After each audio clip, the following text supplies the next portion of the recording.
Hi guys, Queenbee here bringing you another tutorial guide with all the tips and tricks covering everything you want to know to survive and thrive in the first couple of days of No One Survived. We're going to cover early looting, base location, crafting priorities, stats, gameplay settings, character traits and various other pointers for No One Survived. First, let's take a look at some of the character and gameplay customizations. Aside from the general customization, each character comes with a set of traits that control your character's strengths and weaknesses. The selection's entirely random. You're going to get a selection of traits, some buffs and some debuffs. You can choose to play with the initial traits you receive, or you can re-roll for ones that are more suited to you and your playstyle. It's important to understand that with traits there's no right or wrong answer. You need to go with what works for you. But personally, I like to choose a selection that has both drudge for carrying capacity and learning skills for better, faster skilling up, especially if I'm playing alone. With so many other ways to skill up in weaponry, Master of Weapons may look good, but in my opinion it's not necessary, and I'm happy to take a hit on searching time and trading skills. There are plenty of items that you can trade, and searching with the debuff is fast enough in my opinion. Then I try to prioritise stamina and speed, and I'm happy to take a hit to my health stats. Server or gameplay settings are fully customizable in No One Survived, which is great for such a new game. With difficulty levels, permadeath toggles, respawns of loot and traders, and zombie settings and horde nights, you have to play around to see what works for you. I like to play on catastrophe mode. I like horde nights on day 15, trader respawns on day 5, loot respawns day 20. I keep speciality zombies on, but I turn runners down to about 15%, infection rate down a notch too, and because I do a series, I like to turn permadeath off. And one other gameplay option to be aware of is the starter kit. You can choose to start the game fully kitted out with a backpack, metal tools and weapons, or start with nothing. For the sake of this tutorial, I'm assuming that, like me, you're going to be starting with nothing. Finally, before we go through the day 1 tutorial for No One Survived, we'll take a quick look at the player vitals or stats. You've got 8 main stats. You've got health, water, protein, carbs, happiness, fatigue, cleanliness and infection. As with normal survival games, these stats are affected and can be managed through various activities and actions within the game. For example, if you're hungry or thirsty, eat and drink. If you're dirty, wash. If you read a book or learn from the trader or are too dirty, your happiness is going to go down, and you'll need to partake in some recreational activities to improve this, or just let it improve over time. The main thing to remember here, guys, is monitor and manage your stats. There are various spawn locations on the map, and where you spawn in is entirely random. Generally, wherever you spawn, you're going to spawn by a trader. On day 1, traders aren't worth bothering about. All you need to know is that later they'll become a great source of specialty items and also an easy route to upskilling your character in the future. Once you've spawned in, check your map and identify where you are and where you want to be. There's many great places that make great base locations, and again, where you choose to have your base is based entirely on your player preferences. I know somebody who loves to place their base in the city where there's loads of loot. I will build in this area. There's a number of traders close enough, decent loot, a couple of caves, vehicle spawn locations. You'll want to make your way towards your chosen location, looting as much as you can. And by the way, if you need inspiration on where to build, check out this map by Oba with all of the key resources, spawns and locations. Once you've spawned in, checked your map and worked out where you want to aim for, you need to craft your basic and essential tools and weapons: a stone axe, a stone knife, a spear and a bow and arrows.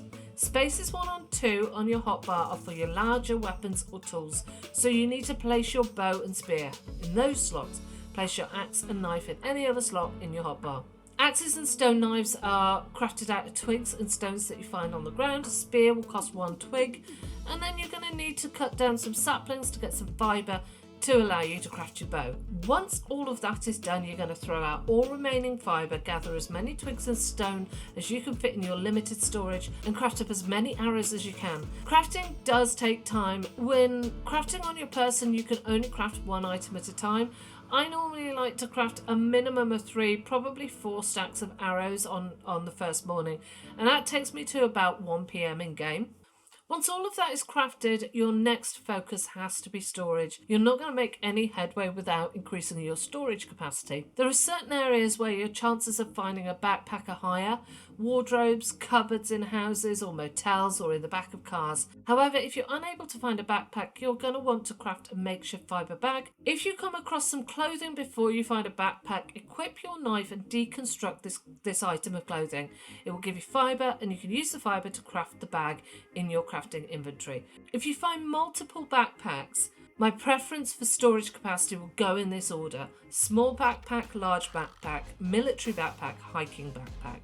Other than a backpack, my looting priorities for the first day are pretty simple. I want a cooking pot, a toolbox, a couple of simple parts, canned food, and at least one water bottle. Barns and kitchens are often great places to find cooking pots, and you can also find fresh food in barns and kitchens, cans and water bottles in kitchens and garages. Simple parts and at least one toolbox are going to be crucial to getting your initial crafting requirements down. These can be found in houses, sometimes in barns or warehouse type places. After this, any other loot is a bonus. There are things that you kind of want to prioritise. If you find more simple parts, then obviously you're going to want those. They stack to 9. If you see more water bottles, you're going to want to add those. A couple of toolboxes is better than one, but my recap for day 1 high priority loot is a backpack, a cooking pot, water bottle, 1 as a minimum, food, canned or fresh, toolbox, simple parts. Once you arrive at your base location, now it can take a couple of days, it depends how long it takes you to travel there, you're going to want to begin crafting and building. If you haven't done so already, craft yourself a hammer. You're going to need a log, so you chop down a tree, grab a log, go into your crafting menu and craft yourself a hammer. Everything that you're going to build at your base is pretty much going to require the hammer. You want to equip your hammer and press middle mouse button, and that will bring up your crafting options. And you want to start by placing a bed. Pop it straight down on the floor and make sure you set your respawn point. Then you want to start unlocking tech. So that tree you chopped down for a hammer, you're going to pick a couple more logs up, you're going to press tab and open up your tech tree. Use 1 log to unlock a workbench and 1 log to unlock the ability to craft planks. And you want to craft 2 foundations. I personally like to pop down stone foundations, but you can craft wood foundations if you prefer. Again, hammer, middle mouse button, select buildables and place your blueprints and add the materials. Then you're going to want to craft the workbench. You'll find the blueprint for this under workshops with your hammer equipped. Place it down, add the items. I think it's 1 part, 1 toolbox, some logs and some stone, and boom, it's crafted. Grab some more logs and craft some planks in your workbench. Now, just a quick note here, guys. While you can queue your crafts in the workbench, you can only craft as many as you have resources for. So if you've only got 3 logs in the workbench, you can't queue up 9 planks. The resources must be in the workbench. Just like crafting on a person, you've got to have them in the inventory. If there's not enough space when you've crafted the item you've crafted will fall on the floor. Place a storage chest blueprint from the furniture section, and note that if you don't like where it snaps to, you can also turn off snapping by pressing G. A storage chest will take 1 toolbox and 5 planks to craft, so you need at least 2 logs to craft into planks. So aside from a couple of foundations, a bed, a workbench and a storage unit, be sure to place down the campfire for cooking, and it also provides some much needed light at night. Sticks burn for a nice long time, so I never put any more than 5 in at a time. That should see you through the night or most of it. I place my campfire outside next to my bed for the first few days until I have established what I want my base floor layout to look like. But be aware that campfires will be put out by rain, and when it rains really hard. So once you have the space to do so, move it indoors and place it under cover. If you prefer to keep it outside, don't forget to pop a roof over it. If you've got a cooking pot, place the cooking pot in the slot in the campfire. If you don't have a cooking pot, you can cook raw food on the bottom slots, or you can put any of your cans, apart from dog food, in those lower slots to cook full meals. Whilst the cooking pot is not required for food, it does give you the opportunity to cook meals from meat and fruit and vegetables. A couple of easy and hearty recipes you can cook in the pot without requiring water. If you use 2 mushrooms and 1 meat, it gives you minestrone soup. And if you use 2 meat and 1 mushroom, it gives you meat stew. Finally, a cooking pot is required to boil murky water. Now, if you find a water bottle, that's going to contain fresh water, but once you blasted through that, you are going to want to boil the water that you collect. The beauty of the base that I use is, or the base location that I use, is that in this little town here, there is a well, and you can go down there and you can clean up and you can fill your water bottle. At a later date, you are going to want to put some water collectors out by your base, but it's really, really useful to be that close to water. So once you've emptied your bottle and you've got it full of murky water, you are going to need a cooking pot to boil that water into clean water and make it drinkable. Drinking unclean water or eating bad food can risk food poisoning, and that will affect your stamina, and it will take a while to clear up if not treated. So it's best to avoid this if at all possible. Once I've found my way to my base and I've placed all of the craftables that we've already spoken about, I'll probably go down into town and do a little bit of extra looting if I've got the time, or I'll sleep the night away, replenish my fatigue, and then I'll crack on with more looting. But the way that you play your first few days or weeks and the loot and the tasks that you prioritise are going to differ based on your priorities and gameplay styles. But your day 1-2 priorities will essentially follow the above format. Next, I'm going to cover a few general tips that will help maximise success and minimise time wastage.